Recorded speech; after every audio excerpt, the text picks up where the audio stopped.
What about aftercare after a play party? Whatever. Aftercare. Oh my God. This is Read Mahaka from ReadAboutSex.com. Can't we just go to a play party and have fun, Kathy Vartilli from theintimacydojo.com? Oh my God. What is this all about aftercare? Why do we even need it? Because a lot of people have a lot of emotions come up afterwards. Oh, then you shouldn't have gone to the play party in the first place. Jeez, so much work. All this processing. To me, going to a play party is a lot like climbing the Himalayas. But at least a mountain has a top.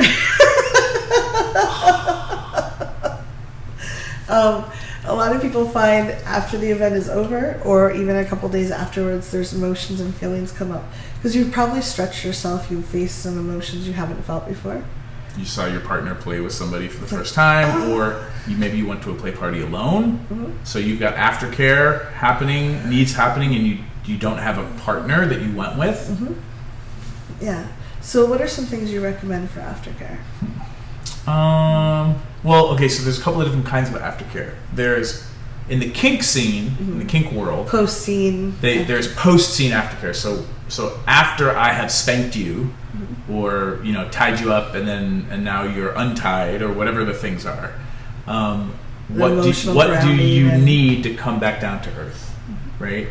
And then there's also, in the kink world, one of the mistakes is that the people who are doing the topping, the people who are doing the domination, or the people tying the ropes, there's this mistake that they don't need aftercare as well, which sometimes everybody involved needs aftercare, and sometimes people just don't need aftercare.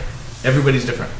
And it can be different time to time. So if you have friends or people in your life that are introverts who go to like a concert or something like that, or to a cocktail party or something, and then like they're just burnt out and maxed out after, like what they need after they've maxed themselves out, that's a kind of aftercare. Mm-hmm.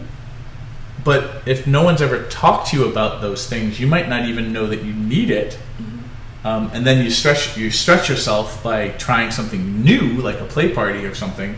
You might have new needs that you didn't know because you never maxed yourself out in those ways. Mm-hmm. So there's the right after having, maybe your first threesome or gangbang or whatever, and what do you need? And you don't necessarily know what you need because you never did that thing before. Mm-hmm.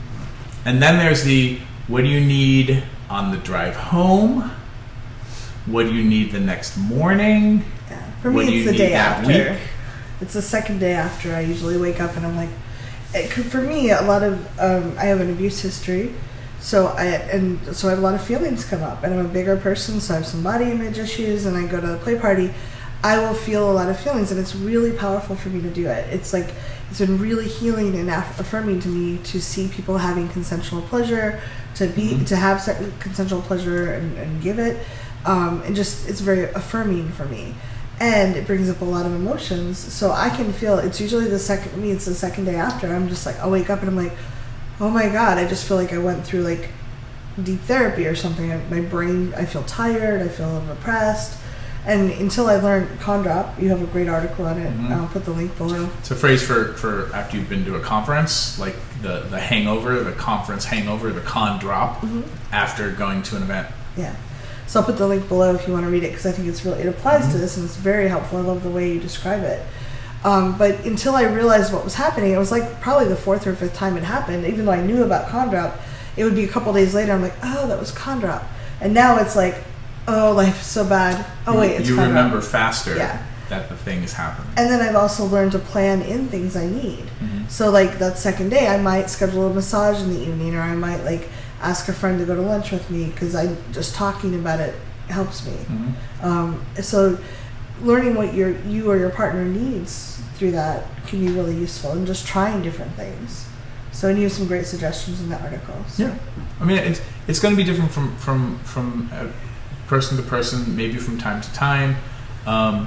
Then there's other interesting things that happen where, with play parties, maybe you played with somebody that you have a crush on, mm-hmm. and you've never had a crush on somebody before. So now your aftercare is this whole other thing, because you are just hooked on somebody, Cocaine. and your partner is like, "What the fuck is happening?" And again, you might need to process everything verbally.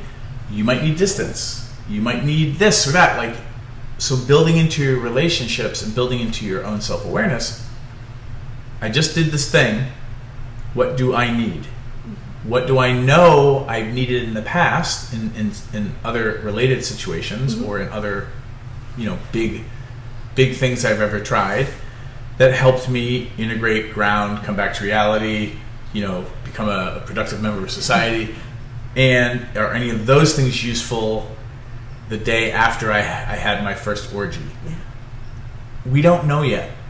But the article will have a bunch of different examples, and brainstorm with your friends, brainstorm with other people at the play party, ask them about what are your aftercare needs, have those conversations while you're mingling. It's a great way to connect with people too, and try to share and swap resources for aftercare. Yeah, and one of the things I found is a great way to meet people. So after an event's over, whether I'm running it or I go to it, I love going for breakfast at 3 a.m. or 2 a.m. or midnight or whatever it is. And I've found that if I've had some people I enjoy talking with, I can just go, hey, one of my aftercare needs after an event is I'd love to go get breakfast. Do you like to get breakfast? And sometimes people are no, but some people are like, I love breakfast. Or I could really use a cup of coffee. Yeah. And then I start building deeper relationships. Because they need those decompression chambers before they go home and relieve the babysitter. Yeah. Or before they go home to their cat. Or go home to their partner who didn't go to the play party. Or their crappy roommate. Whatever. Yeah. So just pay attention to what you need and then ask for it. And be okay if people say no, but the more you ask, the more likely you are to get an answer that you like. Cool. Hope this helps. Thanks very much, Reed. You're welcome. Go for it.